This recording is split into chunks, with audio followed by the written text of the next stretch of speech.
Please welcome Rahab Elewaly.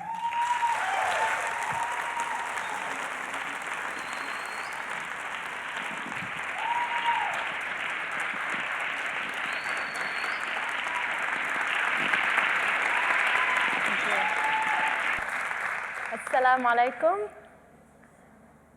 When I was a teenager, like most teenagers, I had the urge to rebel against my family. So I marched right to my mom in all confidence, and I said, "Mama, I'm sorry to disappoint you, but I made up my mind, and I would like to become a surgeon. I come from a family of filmmakers."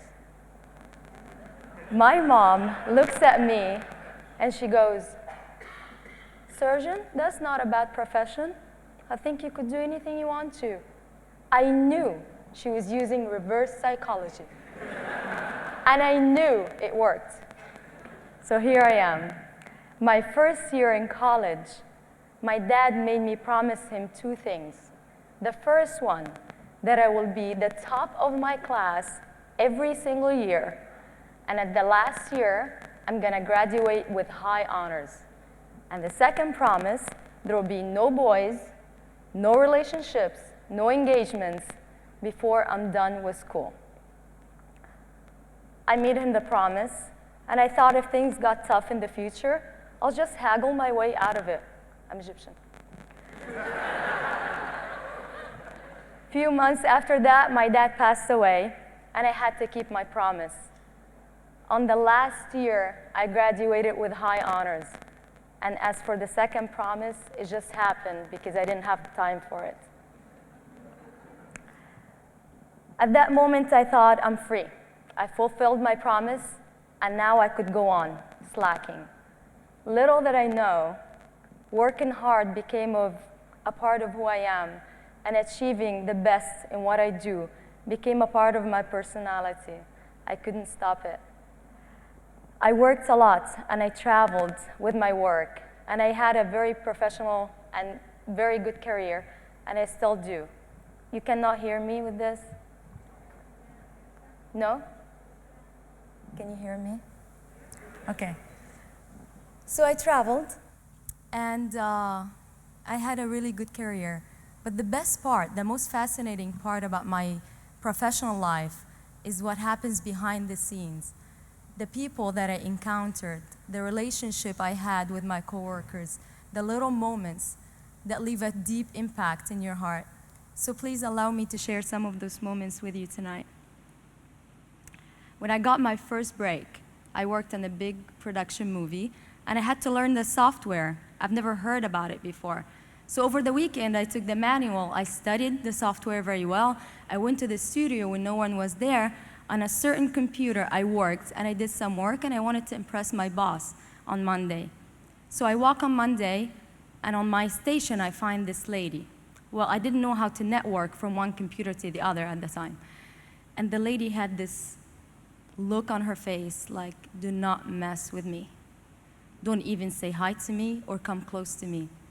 But I did. So I walked up to her, and as nice as I could be, I said, could I just work on this computer? I don't know how to network from one computer to the other. And she goes,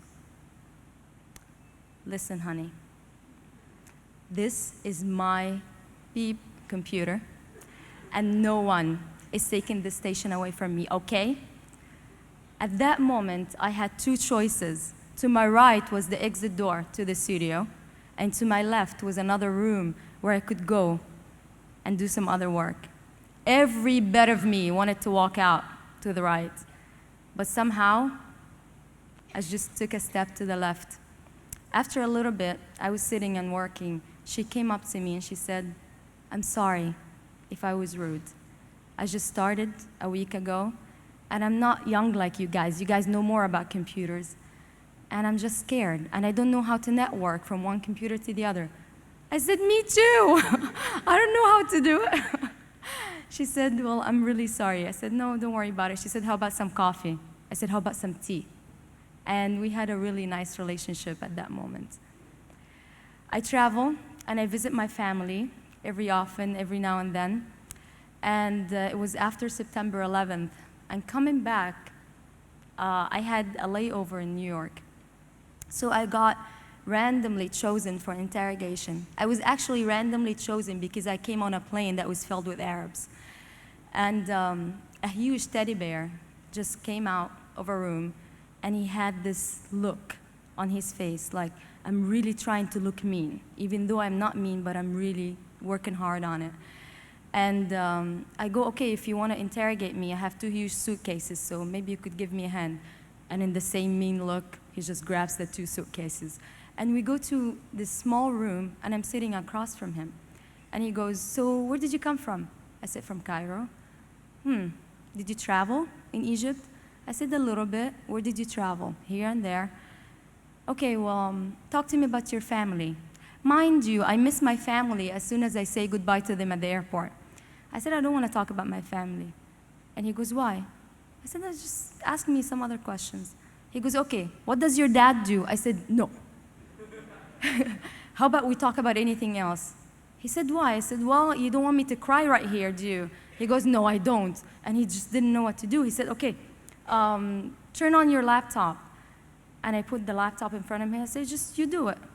And he said, no, you do it. And I said, you do it. If there's something wrong with the laptop, we're both going to be gone. And trust me, I don't want to die today or tomorrow. And he goes, no, you do it. I said, what's going on? He said, I don't know how to turn laptops on. So I showed him, and we had a really nice conversation. And I go, this is the difference between a Mac and a PC. And he goes, and what do you do? I said, I'm an animator. So really, you do animation movies? I said, yeah. He said, my daughter loves animation. And anyway, we're sitting and talking, and I show him how to draw and do little animation movements. And he gets really into it. I said, I have my demo reel. Do you want to see it? I just finished it. He goes, yes. I show him my demo reel. And he goes, I want to see it again. So I show him one more time, and I said, you know, I have to go. I have to catch my flight. Are we done with the interrogation? He's like, yeah, we're done. So he grabs the 2 bags, and he takes me to my next flight. I have to say, that was the best time I've been interrogated. The most powerful moment happened a few months ago. I was at Grand Central Station in DC, traveling, shocking. And I go to the restroom to adjust my scarf. So I took my scarf down, and it's wrapped around my neck. At that moment, a lady comes into the restroom. She's like my grandmother's age, and she has spilled sticky stuff all over herself and on the back of her blouse. And I said, well, allow me to help you. She's trying to wash it, and I'm helping her wash it and everything. And I said, you cannot go out like this. You're going to catch cold, so let's dry it underneath the dryer. While we're doing that, we get into a conversation. Where are you from? I'm from here. Where are you from? And she goes, you remind me a lot of my granddaughter. I said, oh, that's great. You're so sweet, and I feel like I'm related to you, too. And we're sitting, and we're talking. I mean, standing and talking. And we stand in front of the mirrors, and I start putting my scarf on. And at that moment, we both felt the air was getting a little thick. And as I was pulling my scarf up a little bit more, I could feel this invisible wall is building between the 2 of us. I didn't know what to say. I would catch glances at her and speechless, and the same way. She would do the same way. I mean, she would just look at me and doesn't know what to say. And I felt this relationship that we had a moment ago is dissolving. I finish, I put my scarf on, and I didn't want to leave without being related to her one more time. So I put my hand on her shoulder, and I said, it's great meeting you, Grandma. She hugged me really tight, and I know we both left changed. We were related again. Thank you. I started my speech, my talk, with my mom, and I'm honored to end my talk with my mom. My mom has been always there for me in every event, big or small, movie premieres, film festivals, anything, for good movies, for bad movies, and for the very ugly ones. She would sit patiently during the whole movie, looking like she's so engaged in every part of it, waiting for that moment where she sees my name scroll up on the screen. And at that moment, she says in all pride and claps for me and gives me a standing ovation. Well, my mom is here with us tonight. And from where I'm standing, I would like to give my mother the standing ovation she gave me.